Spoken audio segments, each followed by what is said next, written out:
បាទលោកស្រីនិងប្រិយមិត្តអ្នកស្ដាប់ទាំងអស់ជាទីមេត្រីកាលពីសប្តាហ៍មុនប្រិយមិត្តបានជ្រាបខ្លះហើយនៅបទសម្ភាសន៍ភាគទី1ជាមួយនឹងក្រុមវាយលុកអ៊ីនធឺណិតអនាមិកកម្ពុជាឬហៅជាភាសាអង់គ្លេសថា Anonymous Cambodia ដែលជាបទសម្ភាសន៍ថតជាសំឡេងដ៏កម្រធ្វើឡើងតាមបច្ចេកវិទ្យាអ៊ីនធឺណិតព្រោះក្រុម Anonymous Cambodia នេះបារម្ភអំពីសន្តិសុខនិងការតាមដានរកឃើញអត្តសញ្ញាណពួកគេពីសំណាក់អាជ្ញាធរបើសិនជាប្រើប្រព័ន្ធទូរគមនាគមន៍បែបប្រពៃណីដូចជាតាមរយៈទូរស័ព្ទនៅវេលានេះវិទ្យុស្រាលីសូមនាំមកជូននៅបទសម្ភាសន៍ភាគទី2ដើម្បីស្វែងយល់បន្ថែមអំពីក្រុមនេះក៏ដូចជាដើម្បីស្វែងយល់អំពីបញ្ហាសន្តិសុខព័ត៌មានតាមអ៊ីនធឺណិតជារួមនៅក្នុងប្រទេសកម្ពុជាផងដែរតើកម្ពុជាអាចការពារខ្លួនបានទេកម្ពុជាកំពុងប្រឈមមុខជាមួយនឹងបញ្ហាគ្រោះថ្នាក់អ្វីខ្លះទាក់ទងប្រព័ន្ធព័ត៌មានសន្តិសុខជាតិហើយតើកន្លងមកនេះមានចន្លោះប្រហោងអ្វីខ្លះដែលវិស័យនេះនៅកម្ពុជាត្រូវយកចិត្តទុកដាក់បន្ថែមគិតទាំងផ្នែករដ្ឋនិងផ្នែកឯកជននៅពេលដែលពិភពលោកកំពុងតែដើរលឿនរហ័សជាទីបំផុតនៅក្នុងយុគសម័យព័ត៌មានវិទ្យានិងអ៊ីនធឺណិតនេះតទៅនេះសូមស្ដាប់បទសម្ភាសន៍រវាងខ្ញុំបាទខុនអាលិចនិងតំណាងម្នាក់មានរហស្សនាមថា Black Cyber នៃក្រុមវាយលុកប្រព័ន្ធកុំព្យូទ័រកម្ពុជា Anonymous Cambodia បើងាកមកប្រទេសកម្ពុជាវិញប្រព័ន្ធការពារជាតិប្រព័ន្ធការពារទិន្នន័យសម្ងាត់ស្អីៗហ្នឹងតើគេបានការពារដិតដល់ទេឬក៏អាចនឹងងាយវាយលុកបានដោយស្រួលបើតាមនេះអវិសោតខ្ញុំហីដោយធនាគារ Acilida ហ្នឹងគឺគេបានបញ្ចូល កម្មវិធី firewall មានអី security ដែរក៏ប៉ុន្តែយើងអាចក្រុមអាណនអន្តរជាតិនឹងខ្ញុំអីអាចចូលបានដោយសារក៏នៅតែអាចចូលបាននឹងព្រោះបច្ចេកវិទ្យាទាំងអស់ហ្នឹងអត់មានអ្នកណាគេគ្រាន់តែគេដំឡើងហើយគេទុកចោលគេមិនបាននឹងមើលដល់អីចឹងចុះផ្នែកវិស័យការពារជាតិបាទខាងការពារជាតិវិញរឹតគឺពឹងផ្អែកលើគេទាំងស្រុងហ្មងខាងការពារជាតិនឹងគឺជំនួយរបស់គេទាំងស្រុងហ្មងជំនួយយ៉ាងម៉េចជំនួយពីខាងប្រទេសជាមហាមិត្តអីចឹងហើយប្រទេសជាមហាមិត្តអីចឹងហើយជួនកាលគេក៏មិនខ្វល់ពីរឿងហ្នឹងទៀតហើយទោះហើយយើងក៏អាចជ្រៀតចូលលើកទី1បានហើយក៏នៅតែចូលលើកទី2បានទៀតហើយជំនួយពីប្រទេសជិតខាងចឹងគឺនៅមានរឿងពុកអលួយរឿងអីហ្នឹងក៏អាចបណ្ដាលឲ្យប្រព័ន្ធការអភិវឌ្ឍប្រព័ន្ធ IT ហ្នឹងក៏វាអាចរាំងស្ទះដែរអញ្ចឹងសរុបទៅក្រុមហ៊ុនកុំព្យូទ័រក្រុមហ៊ុនអ៊ីនធឺណិតឬក៏ស្ថាប័នរដ្ឋស្ថាប័នឯកជនអីហ្នឹងគឺនៅប្រទេសកម្ពុជាហ្នឹងនិយាយរួមទៅពួកគាត់អត់មានយុទ្ធសាស្ត្រអីគ្រប់គ្រាន់ក្នុងការការពារបណ្ដាញឬក៏ការពារទិន្នន័យរបស់អតិថិជនរបស់គាត់ហ្នឹងឲ្យបានមានសុវត្ថិភាពពីការជ្រៀតជ្រែកវាយលុកពីខាងក្រៅដែរមិនអញ្ចឹងហ៎បាទដូចខ្ញុំឧទាហរណ៍ថាខ្ញុំធ្លាប់បិទដូចថាបិទ server របស់ក្រុមហ៊ុនគ្រប់គ្រងអ៊ីនធឺណិតឈ្មោះ online រយៈពេល 2-3 ថ្ងៃជាប់គ្នារួចហើយ system របស់គាត់អត់មានអីការពារទេហើយទោះជាការពារហើយមានលុយប៉ុណ្ណឹងហើយគាត់នៅតែការពារមិនទាន់បានរួចអាចឲ្យខ្ញុំហ្នឹងបិទ server របស់ក្រុមហ៊ុន online ហ្នឹងរយៈពេល 2-3 ថ្ងៃជាប់គ្នាហើយបិទហ្នឹងមិនមែនបិទតែ website របស់ online មួយ server ហ្នឹងទេមក website ហ្នឹងទេគឺមកក្រុមហ៊ុន online មានមក website ណាដែលប្រើអ៊ីនធឺណិតរបស់ក្រុមហ៊ុន online គឺត្រូវតែដាច់ចោលទាំងអស់ហ្នឹងហ្មងបាទហើយ admin នៅអ្នកគ្រប់គ្រង admin IT admin នៅខាងគេនោះគេក៏ drop message មកឲ្យខ្ញុំឈប់ព្រោះគេអត់ចង់ឲ្យប៉ះពាល់ដល់ client ដល់អតិថិជនរបស់គេផ្សេងទៀតបាទគួរចាប់អារម្មណ៍មែនតើខ្ញុំអាចស្វែងយល់កាន់តែបានយល់ច្រើនអំពីពិភព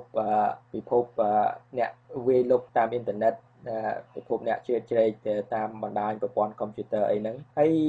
ខ្ញុំចង់សួរចំណុចមួយទៀតថាកន្លងមកហ្នឹង website រដ្ឋាភិបាលជាច្រើនគឺនិយាយរួមទៅគ្មានទិន្នន័យអ្វីដែលថាសំខាន់ឬក៏សម្ងាត់ដែលនឹងគួរវាយលុកនោះទេហើយបានជាកន្លងមកហ្នឹងដូចថាធ្វើការអុកលុកឬក៏វាយលុក website រដ្ឋាភិបាលមួយចំនួនរួមទាំង website របស់គណៈកម្មការជាតិរៀបចំការបោះឆ្នោតរឿងហ្នឹងទោះជាមិនមានក៏យើងត្រូវតែវាយលុកដែរសូម្បីតែកូរ៉េខាងជើងក៏នៅឲ្យយើងអាចលេចធ្លាយទិន្នន័យបានហើយសូម្បីប្រទេសកូរ៉េខាងជើងដែលការអភិវឌ្ឍនឹងនៅឆ្ងាយពីខ្មែរយើង រាប់រយដងនោះក៏នៅតែមានឲ្យយើងលួចបានដែរហើយជួនកាល email ឬក៏ទិន្នន័យអីផ្សេងទៀតមិនសំខាន់ក៏យើងអាចប្រើប្រាស់ទិន្នន័យនេះចូលមើលទិន្នន័យតូចតាចហ្នឹងក៏អាចជាស្ពានឲ្យយើងទៅចូលយកទិន្នន័យធំបានដែរហើយភាគច្រើនខ្ញុំទៅចូលហើយគឺនៅចាំនៅបង្កប់ខ្លួននៅក្នុងហ្នឹងចាំមើលសកម្មភាពលើ server ហ្នឹងលើប្រព័ន្ធ network ហ្នឹងថាមានការផ្លាស់ប្ដូរឬក៏មានអីឲ្យយើងលួចឬក៏មានអីឲ្យយើងធ្វើសកម្មភាពអីបន្តទៀតបានអញ្ចឹងសម្រាប់រដ្ឋាភិបាលមន្ត្រីរដ្ឋាភិបាលសម្រាប់ស្ថាប័នឯកជនក្តីដែលកំពុងស្ដាប់បទសន្ទនានេះស្ដាប់ការផ្សាយរបស់វិទ្យុអូស្ត្រាលីជាមួយនឹងជើងខ្លាំងខាងផ្នែក hacking បណ្ដាញអ៊ីនធឺណិតហើយនិងកុំព្យូទ័រអីហ្នឹងពួកគាត់គួរតែមានការប្រុងប្រយ័ត្នខ្ពស់ឲ្យខ្លាំងជាងមុនមិនចឹងទេតាមរយៈការពិព័រណ៍នាងកន្លងមកវាស្ដាប់ទៅហាក់ដូចជាងាយវាលោកស្រួលមែនទេណាគឺស្រួលដែរបងក៏ព្រោះអីអ្នកដែលកាន់ការខាងការពារប្រព័ន្ធអីអស់ហ្នឹងគឺបកពូអីមួយឈ្មោះបញ្ញរិទ្ធដែលអ្នកម្ចាស់គេហទំព័រ securemy.com ហើយមួយទៀតបងលីវ៉ាន់ទីហ្នឹងពួកគាត់ទាំងពីរហ្នឹងក៏ត្រូវខ្ញុំធ្លាប់តេស្តលើសមត្ថភាពរបស់គាត់ហ្នឹងមួយដងដែរហើយមិនដឹងហើយក៏ធ្លាប់ធ្វើឲ្យគាត់ហ្នឹងវិលកំងដែរហើយថ្មីនេះក៏យើងធ្វើឲ្យពូបញ្ញរិទ្ធដែលធ្វើការនៅខាងផ្នែកដាន cancer ហ្នឹងគាត់យល់ច្រឡំទីស្មានថាយើងហ្នឹងបាត់ពី Facebook ហើយទី1ហើយថាឲ្យយើងឲ្យក្រុមខ្មែរសាដូហ្នឹងថាជាក្រុមរបស់យើងហើយឲ្យគាត់ស្មានថាខ្ញុំ Black Cyber ត្រូវបានគាត់ហ្នឹងចាប់បានអត្តសញ្ញាណច្បាស់ហើយគាត់ស្មានថាខ្ញុំជានរណាហើយចំពោះ Lee Van D ដែលធ្លាប់សម្ភាសមួយបងលើកមុនហ្នឹងខ្ញុំក៏ធ្លាប់ troll គាត់តាម online ដែរ troll វិធី troll របស់យើងគឺ send email ទៅគាត់ send email កាលហ្នឹង send email ទៅគាត់ email ដែលនិយាយពាក្យនិយាយលេងដែលអត់ប្រយោជន៍ចំនួន950 email ទៅក្នុង email របស់គាត់ឲ្យគាត់បើកខ្ជិលហើយធ្លាប់ប្រើ IP address คล้ายៗរបស់កុំព្យូទ័រហ្នឹង IP អាចហៅថា IP port របស់យើងហ្នឹងទៅចូលលុកលុយក្នុង website របស់គាត់ឲ្យគាត់ស្មានថាមានក្រុម hacker អីធំមកចូលលុកលុយ server គាត់ចំនួនរាប់សិបនាក់អីចឹងហើយគាត់ក៏ផ្ញើសារឆាតមកយើងថាសុខទទួលស្គាល់យើងអីចេះហើយក៏ពាក់ព័ន្ធនឹងរឿងគេស្វែងរកចាប់យើងដែរឲ្យប្រយ័ត្នដែរស្ដាប់ទៅពិតជាគួរអស្ចារ្យមែនហាក់ដូចជាយើងមើលនៅក្នុងរឿង Hollywood អីចឹងណាតាក់ទងនឹងបច្ចេកវិទ្យាកុំព្យូទ័រសង្គ្រាមគេហៅសង្គ្រាមបច្ចេកវិទ្យាអ៊ីនធឺណិតហ្នឹងដែល hack ទៅ hack មកហ្នឹងណាហើយអញ្ចឹងនិយាយរួមទៅខាងក្រុមការងារ cancer ហ្នឹងដែលមានតួនាទីខាងឆ្លើយតបចំពោះហេតុការណ៍ផ្សេងៗដែលកើតមាននៅលើអ៊ីនធឺណិតនៅលើកុំព្យូទ័រអីហ្នឹងគឺมันមានសមត្ថភាពគ្រប់គ្រាន់នៅក្នុងការទប់ទល់ទៅនឹងក្រុម hacker ដូចជាក្រុម Anonymous Cambodia ឬក៏ក្រុម hacker ផ្សេងទៀតពីប្រទេសគេជឿនលឿនទេមិនអញ្ចឹងបាទប្រទេសជឿនលឿន hacker បរទេសខ្ញុំមិនអាចនិយាយច្បាស់បានទេគឺប៉ុន្តែសម្រាប់ Anonymous Cambodia គឺបើកាលណាចាប់មួយហើយគឺយើងមិនភ័យខ្លាចនឹងការចាប់ទេចាប់មួយគឺចេញមកវិញ10ហើយនេះខ្ញុំtrollគាត់តែមនុស្សតែម្នាក់ខ្ញុំខ្លួនតែម្នាក់trollគាត់ទាំងពីរនាក់ហ្នឹងក៏ប៉ុន្តែបើឲ្យ Anonymous ទូទាំងពិភពលោកមកជួយ troll ឬក៏លេងសើចជាមួយពួកគាត់ទាំងពីរនាក់ហ្នឹងប្រកាសជាធ្ងន់ជាងខ្ញុំតែម្នាក់ឯងtrollគាត់ទៀតអញ្ចឹងខ្ញុំដែលកំពុងសម្ភាសនេះគួរបារម្ភខ្លួនឯងអត់ទេនេះខ្លាច Black Cyber ហ្នឹងឯណា hack ចូលកុំព្យូទ័រខ្ញុំទៅធ្វើម៉េចទៅរឿងហ្នឹងខ្ញុំច្រើនប្រើប្រាស់របៀបគេហៅថារបៀបបោកhack ស្រីចាស់ទៅហៅ social engineering ក៏តែបងខ្ញុំមិនសូវដែរប៉ះ វាលុកលើអ្នកសារព័ត៌មានទេទាំងភ្នំពេញ Post ទាំង Cambodia Daily ដែលធ្លាប់សម្ភាសឲ្យអ្នកកាសែតបរទេសអ្នកកាសែតបរទេសតាមសម្ភាសតាម Twitter គឺ anonymous គឺត្រូវការពួកគាត់ជាចាំបាច់ដើម្បីដូចថាផ្ញើដើម្បីនាំសាររបស់យើងទៅពិភពលោកបាទហើយនៅក្នុងគណៈពេលនេះលោកស្រីនាងកញ្ញាកំពុងតាមដានស្ដាប់បទសម្ភាសរវាងវិទ្យុអូស្ត្រាលីជាមួយនឹងក្រុមវេលុកប្រព័ន្ធអ៊ីនធឺណិតប្រព័ន្ធកុំព្យូទ័រអនាមិកដែលយើងបកប្រែជាភាសាខ្មែរទៅហើយប៉ុន្តែអង់គ្លេសគេហៅថា Anonymous Cambodia ខ្ញុំចង់សួរដោយឆោតចុះខាងពួកលោកធ្លាប់ដូចថាភ័យព្រួយដែរទេថាអាចនឹងមានថ្ងៃណាមួយអាជ្ញាធរនឹងចាប់ខ្លួនហើយបញ្ជូនចូលគុកបាទឬក៏មានការភ័យព្រួយទេគេពីការតាមចាប់របស់ភ្នាក់ងារស៊ើបការសម្ងាត់ពីប្រទេសមហាអំណាចធំដូចជាពីចិនអាមេរិកអង់គ្លេសដូចជា CIA FBI ឬក៏អីអញ្ចឹងណាបារម្ភខ្លួនឯងទេបាទចំពោះរឿងហ្នឹងគឺបារម្ភខ្លះដែរក៏ប៉ុន្តែមិនមែនជាបញ្ហាធំដុំទេព្រោះទឹកចិត្តឬហើយនឹងគំនិតបដិវត្តតាមអ៊ីនធឺណិតរបស់យើងគឺវាធំធេងជាងការចូលត្រូវឲ្យគេចាប់ហើយយើងមើលឧទាហរណ៍ដូចជា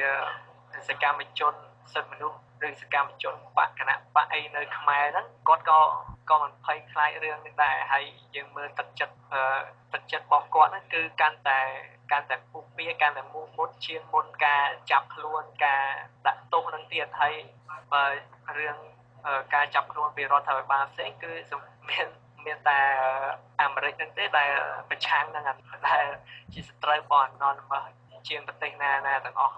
គឺ CIA FBI NSA ហ្នឹងគឺ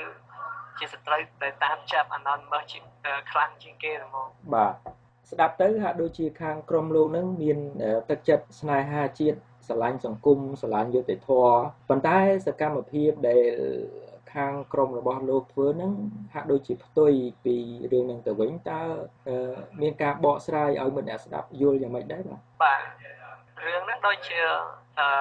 កាក់មួយមានមុខពីរអញ្ចឹងគឺតែមានមតិស្របនិងមតិមិនស្របដូចជាកំបិតមុខពីរអញ្ចឹងនៅពេលអីដូចជារឿងការលេចឯកសាររបស់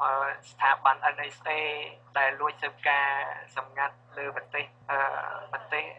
មហាអំណាចសម្ព័ន្ធមិត្តរបស់អាមេរិកហើយនឹងស៊ើបការលើប្រជាជនខ្លួនឯងហ្នឹងហើយលោក Edward Snowden ហ្នឹងក៏ធ្លាប់រៀនខាងផ្នែកhacker នឹងដែរក៏ធ្លាប់ចូលរៀននឹងដែរហើយលោក Julian Assange ដែលជាស្ថាបនិក WikiLeaks គាត់ក៏ធ្លាប់ជាអតីត hacker មួយរូបដែរហើយខ្ញុំឮថាការគាត់នៅលោក Assange លោកការគាត់នៅក្មេងគាត់ធ្លាប់ hack ដល់ទៅផ្កាយរណបទៀតហើយគឺមានមតិពីរនឹងដូចកាក់មុខពីរអញ្ចឹងអ្នកខ្លះគេគ្រប់គ្រងហើយអ្នកខ្លះគេមិនគ្រប់គ្រងក៏ប៉ុន្តែយើងគ្រាន់តែចង់ធ្វើនោះគឺដើម្បីតែសេរីភាពប្រជាធិបតេយ្យតែប៉ុណ្ណឹងហើយលើក៏ប៉ុន្តែសេរីភាពប្រជាធិបតេយ្យមិនប្រកាសថាប្រទេសមួយអាចធ្វើបានពិតប្រាកដទេសូម្បីតែអាមេរិកខ្លួនឯងផ្ទាល់ក៏មិនមានប្រជាធិបតេយ្យប្រកបដែរគ្រាន់តែជាប្រជាធិបតេយ្យដែលល្អជាងគេបន្តិចចុះក៏ប៉ុន្តែមិនមានមានប្រទេសណាដែលកាន់របបប្រជាធិបតេយ្យឲ្យ 100% ទេថាការលោកពិពណ៌នាថាការងាររបស់លោកនឹងគឺថាចង់ជួយសង្គមចង់លើកកម្ពស់លទ្ធិប្រជាធិបតេយ្យចង់ឲ្យមានយុត្តិធម៌ហេតុអីក៏ប្រើវិធីហ្នឹងតើអាចមានវិធីផ្សេងទៀតដើម្បីចូលរួមលើកកម្ពស់កិច្ចការសង្គមតាមវិធីផ្សេងបានទេហេតុអីចាំបាច់ជ្រើសរើសផ្នែកហ្នឹងបាទតាមបើយើងមិនរើសផ្នែកហ្នឹងមានតែរើសតាមអ្នកដែលបានគេអនុវត្តពីមុនមកហើយតាមបែបដូចជាបែបហិង្សាបែបអីចឹងទៅហើយ Anonymous ក៏មិនប្រកាសថាមានតែនៅក្នុងអ៊ីនធឺណិតដែរហើយ Anonymous ក៏ធ្លាប់ចេញមកក្រៅដើរសម្ដែងមតិចេញមកបាតកម្មតាមប្រទេសនានាជុំវិញពិភពលោកដែរអញ្ចឹងក៏ប៉ុន្តែគាត់ថានៅពេលដើរអញ្ចឹងទៅគឺគ្មាននរណាដឹងថាជនណាម្នាក់ជា hacker ឬមិន hacker ទេណាគឺមើលទៅគឺថាដូចមនុស្សធម្មតាបាទហើយទឹកចិត្តស្នេហាជាតិរបស់ពួកលោកហ្នឹងបើសិនបើខាង បើពួកអ្នកវាយលុក website ឬក៏ computer ពីបរទេសធ្វើការវាយលុកប្រព័ន្ធកម្ពុជាដោយក្នុងគោលបំណងនយោបាយឬក៏គោលបំណងធំណាមួយហ្នឹងក្នុងនាមជាខ្មែរម្នាក់ណាតើពួកលោកនឹងចូលរួមកម្លាំងជាមួយអាជ្ញាធរខ្មែរដែរទេដើម្បីជួយបិទចន្លោះប្រហោងខាងផ្នែកបញ្ហាសន្តិសុខហើយដើម្បីជួយការពារផលប្រយោជន៍ជាតិអាហ្នឹងគឺជារឿងបុគ្គលផ្ទាល់ខ្លួនទេបើថា anonymous គឺអត់តែមានរឿងអញ្ចឹងទេហើយចំពោះបើថាយើងទៅធ្វើអញ្ចឹងមានន័យថាយើងសម្រាប់ពីសមាជិកជា anonymous បដិសង្ឃអាហ្នឹងផ្ទាល់តែអញ្ចឹងបើថាឲ្យយើងទៅធ្វើអញ្ចឹងគឺជារឿងបុគ្គលផ្ទាល់ខ្លួនទេមិនមែនតំណាងឲ្យ anon ទេបាទអ្នកដែលធ្លាប់ធ្វើអញ្ចឹងគឺមានanon ដែលគេហៅថាអាចចាត់ទុកថាជាជនក្បត់នៅក្នុង anonymous ដែរដោយការដែលក្រុមអតីតក្រុម hacker ឈ្មោះ LolSec ដែលត្រូវបានប៉ូលីស FBI ចាប់ខ្លួនហើយត្រូវបង្ខំឲ្យសមាជិករូបនោះទៅធ្វើការឲ្យគេដោយលោកបានសួរអញ្ចឹងឲ្យធ្វើការដោយលោកបានសួរអញ្ចឹងដោយឲ្យជួយការពារបំពេញនៅចន្លោះប្រហោងពី hacker ដទៃទៀតហើយឲ្យតាមចាប់ hacker ឲ្យជួយឲ្យម្នាក់ដែលជាអតីតសមាជិកក្រុម LolSec នឹងជួយ FBI ជួយតាមចាប់ hacker ដទៃទៀតហើយពេលនោះគឺanonymous ស្អប់គាត់នឹងមែនតើហ្មងខ្ញុំធ្លាប់ឮរឿងមួយស្ដាប់ទៅគួរឲ្យអស់សំណើចដែរពីព្រោះនៅសហរដ្ឋអាមេរិកហ្នឹងដោយសារខាងក្រមអាជ្ញាធរសន្តិសុខហ្នឹងដូចថាมันអាចទប់ទល់បានខ្លាំងពីខាងសំណាក់ hacker ដែលវាលុកចូលប្រព័ន្ធរបស់រដ្ឋរបស់ស្ថាប័នរដ្ឋអីហ្នឹងក៏ពួកគាត់បានដូចថាព្យាយាមតាក់ទាញឲ្យខាង hacker ហ្នឹងចូលរួមជាមួយខាងគាត់ក៏ប៉ុន្តែខាងក្រុម hacker ដែលភាគច្រើនសិតតែក្មេងៗហ្នឹងគឺថាមានការសើចំអអីចឹងណាបាទធ្លាប់បានឮរឿងហ្នឹងដែរទេបាទធ្លាប់ក៏ឲ្យពួកក្មេងៗហ្នឹងជា anonymous ភាគច្រើនគឺគាត់មិនសូវចាប់អារម្មណ៍រឿងលុយកាក់ទេពួកគាត់ធ្វើ anonymous ហ្នឹងគឺដំបូងគឺធ្វើ anonymous គឺដើម្បីអ្នកខ្លះទៅតាមការ hack បាត់ឲ្យមានសេរីភាពប្រជាធិបតេយ្យដើម្បីជួយប្រទេសនេះដើម្បីជួយឲ្យមានយុត្តិធម៌អីចឹងហើយអ្នកខ្លះទៀតគឺដើម្បីតែការលេងសើចអីចឹងហើយអ្នកខ្លះគឺមានបំណងដល់ថ្នាក់ចង់ផ្លាស់ប្ដូរពិភពលោកទៅទៀតហើយក្មេងៗរបស់ anonymous គឺភាគច្រើនគឺចាប់អារម្មណ៍រឿងលុយទេហើយបើរដ្ឋាភិបាលប្រកាសអញ្ចឹងគឺគេគិតថាហ្នឹងគឺជាអន្ទាក់ដែលត្រៀមចាប់គេហ្មងបាទអញ្ចឹងតកតងរឿងសមាជិកភាពរបស់ Anonymous Cambodia អីហ្នឹងតើធ្វើម៉េចដែលអាចក្លាយជាសមាជិក Anonymous Cambodia បានតើត្រូវឆ្លងកាត់វគ្គធ្វើតេស្តឬក៏វគ្គអីដើម្បីបញ្ជាក់ថាខ្លួនហ្នឹងស្មោះត្រង់ជាមួយក្រុម Anonymous Cambodia ដែរឬទេឬក៏យ៉ាងម៉េចឬក៏ស្មោះត្រង់ជាមួយក្រុម Anonymous ពិភពលោកអីដែរយ៉ាងម៉េចបាទអាហ្នឹងដំណើរការវាយ៉ាងម៉េចជួយពន្យល់បានទេបាទការចូលហ្នឹងគឺស្រួលមែនតើគឺទោះយើងមិនសូវចេះរបៀប hacker អី hacking អីហ្នឹងក៏អាចចូលបានដែរគឺសំទីចូលហ្នឹងមិនមែនខ្លាចជា Anon Cambodia ទេគឺខ្លាចជា Anonymous អាចថាជាអ្នកសមាជិកអ្នកគ្រប់គ្រងទូទាំងពិភពលោកទាំងហ្មងហើយយើងមានបង្កើតជា network មួយសម្រាប់ឲ្យអ្នក Anonymous ទាំងឡាយហ្នឹងចូលមកឆាតចូលមកនិយាយភាសាគ្នាហើយយើងបានបង្កើតប្រតិបត្តិការមួយដែលហៅថា Operation New Block សម្រាប់ឲ្យអ្នកក្មេងៗអ្នកដែលចង់ចូលហ្នឹងសិក្សាស្វែងយល់ឲ្យគេយល់ពី basic computer មូលដ្ឋានគ្រឹះផ្សេងៗហើយរបៀបការពារខ្លួនរបៀបការពារ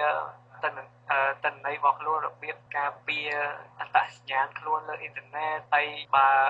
បើយើងសម្រេចចិត្តថាចូលហើយយើងអាចថាជួយក្នុងប្រតិបត្តិការវាលោកគេពេលខ្លះបានដូចខ្ញុំធ្លាប់ចូលរួមប្រតិបត្តិការវាលោកលើកូរ៉េខាងជើងហើយខាងនៅរដ្ឋអារ៉ាប់នៅខាងអារ៉ាប់ហើយចូលរួម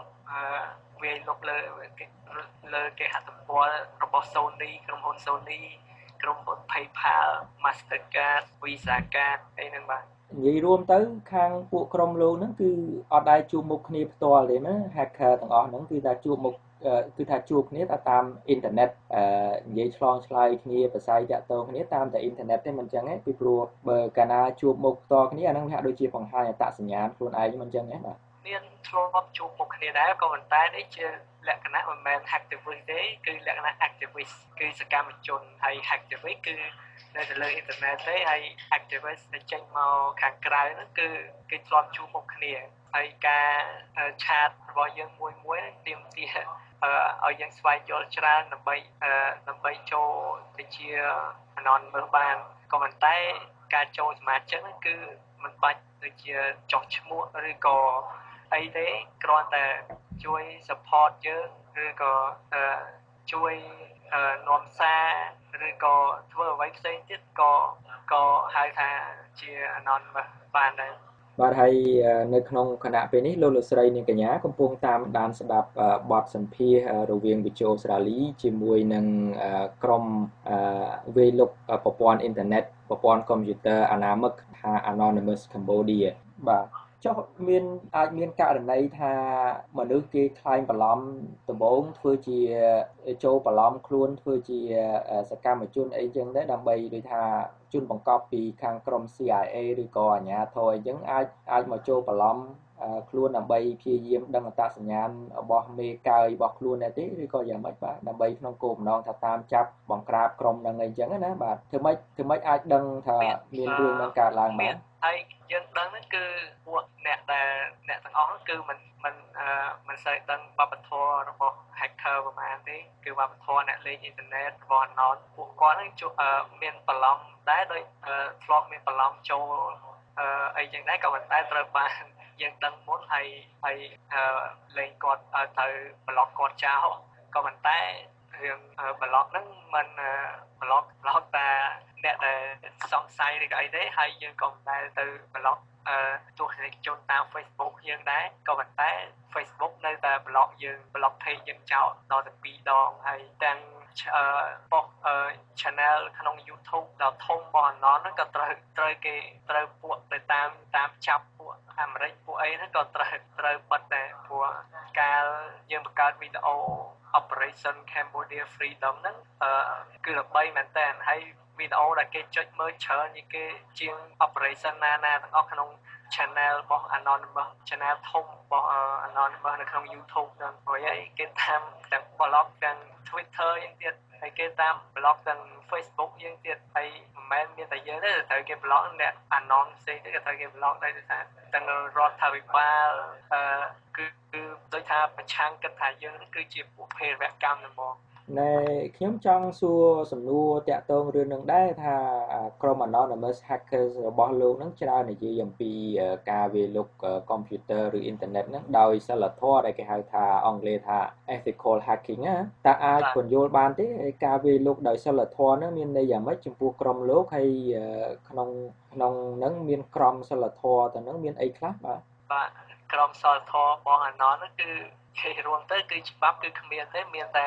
ច្បាប់អ្នកលេងអ៊ីនធឺណិតដែលយើងសរសេរមកលេងជាកំ pl ែងតិចតួចប៉ុណ្ណឹងគឺដំបូងឡើយគឺកើត Anon គឺកើតចេញពី website មួយឈ្មោះថា 4chan ដែល 4chan ហ្នឹង